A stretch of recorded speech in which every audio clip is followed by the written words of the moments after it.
오늘은 창세기 18장 말씀을 가지고 한대와 믿음이라고 하는 제목으로 묵상 나눔하도록 하겠습니다. 먼저 1절로 8절 말씀은 아브라함의 환대에 대해서 나옵니다. 아브라함이 정오의 뜨거운 햇볕을 피해서 장막문에 앉아 있을 때에 인기척을 느껴 고개를 들고 맞은편을 바라보자 그의 앞에 세 사람이 서 있는 것을 보았습니다. 아브라함은 이 사람들이 정오의 뜨거운 열기 가운데 걸어왔으며 이들이 피곤하고 목마르고 배가 고프리라고 하는 사실을 알았어요. 아브라함은 즉시 절을 하면서 예를 갖추고 그들에게 자신의 집에서 발을 씻고 나무 아래에서 쉬면서 식사를 한 후 길을 떠날 것을 청했습니다. 그러자 그들은 이를 허락했습니다.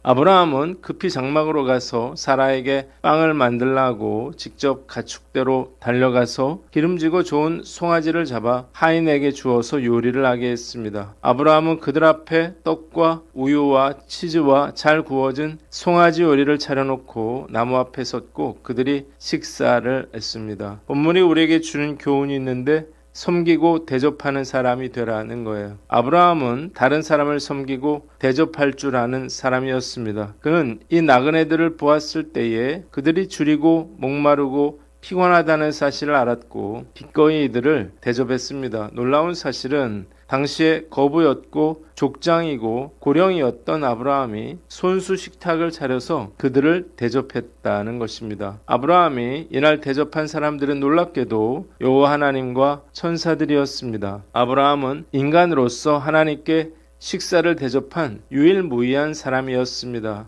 그에게 있어서 엄청난 영광이 아닐 수 없죠. 그러나 이러한 영광은 아브라함만이 누릴 수 있는 것은 아니에요. 우리도 아브라함처럼 얼마든지 하나님을 대접할 수가 있습니다. 마태복음 25장에는 양과 염소의 비유가 나와요. 예수님은 양은 오른편에 염소는 왼편에 두라 하시고 오른편에 있는 사람들에게 너희는 내가 줄일 때에 먹을 것을 주고 목마른 것을 보고 마시겠다고 말씀하십니다. 그러자 의인들이 말하기를 주여 우리가 어느 때에 주께서 줄이신 것을 보고 음식을 대접하였으며 목마르신 것을 보고 마시게 하였나이까? 라고 묻자 너희가 여기 내 형제 중에 지극히 작은 자 하나에게 한 것이 곧 내게 한 것이니라고 말씀하셨습니다. 예수님은 지극히 작은 자에게 행한 것도 주님께 행한 것으로 여겨 주시기에 누군가를 섬기고 대접하면 주님을 섬기고 대접한 일이 되는 것입니다. 섬김과 대접을 위해서 우리가 연습해야 할 게 있어요. 첫째로 섬김과 대접을 습관으로 삼아라 하는 거예요. 언제 우리가 하나님과 천사들을 대접하게 될는지 몰라요. 때문에 섬기고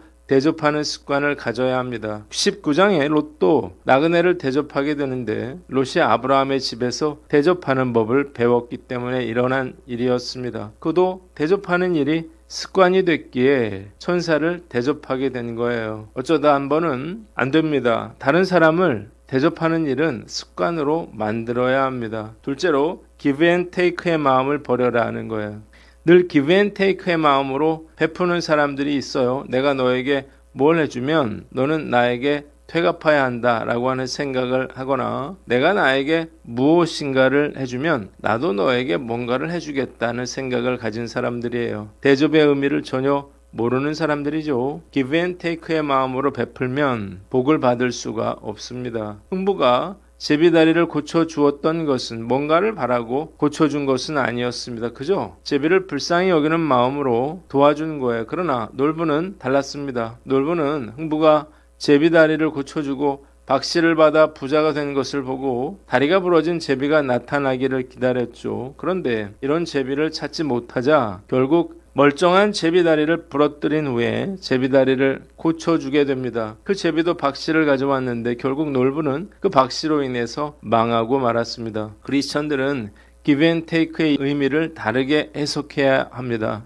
내가 베풀면 그가 아니라 바로 하나님이 갚아주신다는 의미로 해석해야 하는 거예요. 베풀면 하나님께 꾸이는 것이고 하나님께서 갚아주십니다. 셋째로 나도 어렵다는 생각을 버려라는 거예요. 나도 어려운데 라고 하는 생각으로 여유가 생기면 돕겠다는 말은 거짓말이에요. 왜 그런가요? 이런 생각을 가지고 살면 마음의 여유가 생길 수가 없기 때문이에요. 불우이웃 돕기 액수가 대한민국에서 가장 잘 사는 강남구 서초구가 가장 낮다는 기사를 본 적이 있어요. 왜 그럴까요? 사람들이 잘 사는 사람들 속에서 나도 어렵다 생각하기에 도와줄 수가 없는 거예요. 이것은 어렵다고 느끼는 것이 상대적임을 보여줍니다. 나중에 여유 있으면 하겠다는 생각을 버리고 오늘 작은 사랑을 실천할 줄 알아야 합니다. 과부는 두 렙돈을 들여서 예수님을 감동시켰는데 어려울 때 나누고 베푸는 것이 오히려 큰 축복을 가져다 줄 수 있음을 알아야 합니다. 아브라함은 나그네들의 주림과 목마름을 보고 그들을 대접했다가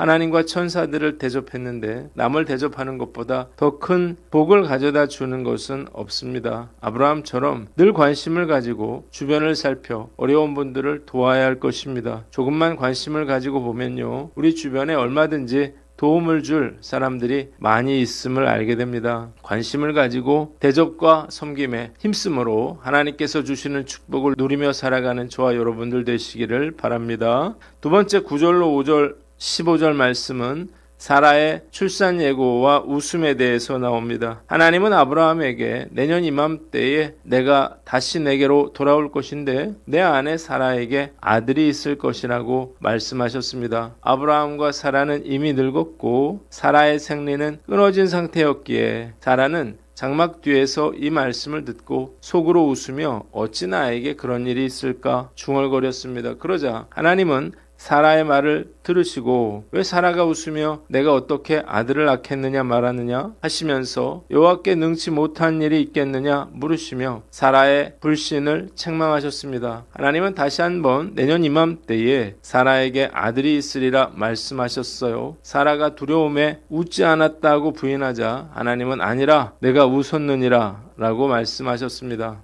본문이 우리에게 주는 교훈이 있는데 약속의 말씀에 믿음으로 반응하라는 거예요. 사라는 장막문 뒤에 숨어서 내년 이맘때 아들을 낳으리라고 하는 하나님의 약속의 말씀을 듣고 속으로 웃었습니다. 이 웃음은 기뻐서 나오는 웃음이 아니라 말도 안 돼 라고 하는 불신과 허탈함이 섞인 실소였습니다. 사라가 웃은 이유가 있었는데요. 아브라함의 나이가 99세고 사라의 생리가 끊어졌기 때문이에요. 의학적으로, 상식적으로 사라가 임신한다고 하는 것은 불가능한 일이었습니다. 그러나 하나님은 사라에게 여호와께 능하지 못한 일이 있겠느냐 물으시면서 다시 한번 내년 이맘때 아들을 낳게 될 것이라고 말씀하셨습니다.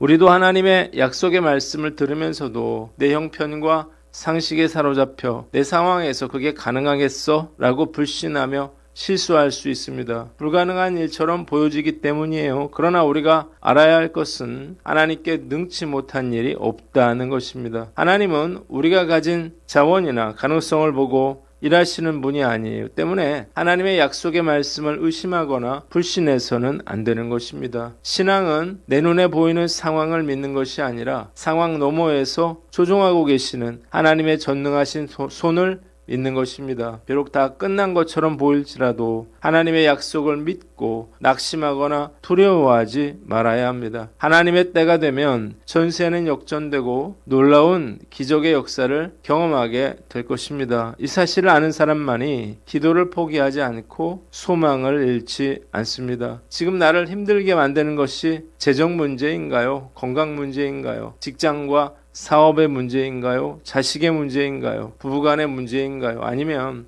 진로의 문제인가요? 병원에서 못 고친다고 말하고 사람들이 그 아이는 안 된다고 말하고 더 이상 사업에 희망이 없다고 말하고 부부관계가 다 끝난 것처럼 느껴지더라도 하나님의 약속을 믿고 끝까지 하나님을 신뢰해야만 하는 것입니다. 저는 이 사실을 너무나 잘 알고 있습니다. 정말 많은 경험들이 있기 때문이에요. 하나님께서 저에게 주신 특별한 은혜라고 생각합니다. 성전 건축은 사실 우리 힘으로는 불가능한 일이죠. 그럼에도 제가 이 일을 추진하는 것은 분명한 하나님의 응답과 확신이 있기 때문입니다. 제 경험상 분명한 확신이 있으면 두려워하지 않게 되고 그래서 더 확신을 갖게 됩니다. 요즘 우리 교회 성도들뿐만 아니라 많은 분들이 성전 건축 헌금에 동참해주고 계십니다. 지난주에는 교회학교 5학년 학생이 건축 헌금으로 50만 원을 헌금을 했어요. 무슨 일인지 교회학교 전도사님께 알아봤더니 이 친구가 원래는 자기 할아버지가 목회하는 교회를 다녔는데 그 교회에 교회학교가 없어서 부모님이 자기 딸을 우리 교회로 보내준 거예요. 그런데 우리 교회가 건축을 한다는 소식을 듣고 부모님이 딸의 이름으로 건축 헌금을 해주신 것입니다.